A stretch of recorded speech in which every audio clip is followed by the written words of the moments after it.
आमदार चंद्रकांत पाटील यांनी केली नुकसानग्रस्त भागाची पाहणी। मुक्ताईनगर मतदारसंघातील कुहा परिसरातील चिचनखेडा बु, निमखेडी बु, इच्छापूर, टाकळी, महालखेडा, चारठाणा या गावांमध्ये 1 मे रोजी झालेल्या अवकाळी पाऊस व वादळी वाऱ्यामुळे केळी पिकांचे मोठ्या प्रमाणात नुकसान झालेल्या शेतकऱ्यांच्या बांधांवर जाऊन चंद्रकांत भाऊ पाटील यांनी प्रत्यक्ष पाहणी केली।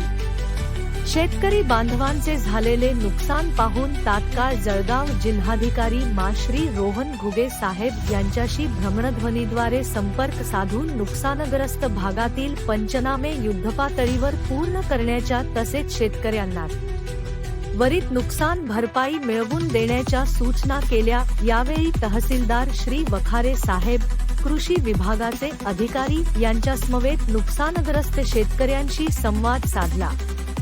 संबंधित यंत्रणेला 100 पंचनामे करून कोणताही पात्र शेतकरी मदतीपासून वंचित राहणार नाही याची दक्षता घेण्याच्या सूचना देण्यात आल्या। तसेच पीक विमा योजनेअंतर्गत शेतकऱ्यांना झालेल्या वास्तविक नुकसानीनुसार योग्य भरपाई मिळावी, ऑनलाईन प्रक्रियेमधून वगळण्यात आलेल्या शेतकऱ्यांनाही न्याय मिळावा यासाठी शासन व विमा कंपनी स्तरावर पाठपुरावा करण्याचे आश्वासन दिले।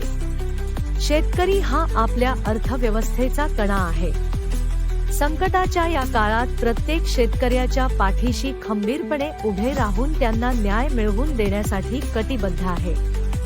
याप्रसंगी तालुका प्रमुख नवनीत पाटील, उपतालुका प्रमुख शिवाजी पाटील, सतीश नांद्रे, सूर्यकांत पाटील, नरेंद्र पाटील, गणेश थेटे, संतोष जमाव, राहुल बगे, भूषण पाटील, आकाश पाटील यांच्यासह शेतकरी बांधव, कार्यकर्ते, शेतकरी बांधव तसेच संबंधित अधिकारी वर्ग उपस्थित होते।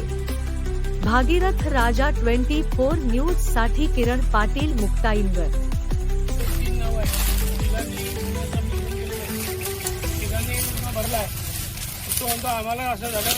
अशाच बातम्या पाहण्यासाठी आमच्या भगीरथ राजा 24 न्यूज चॅनलला सबस्क्राईब करा, शेअर करा।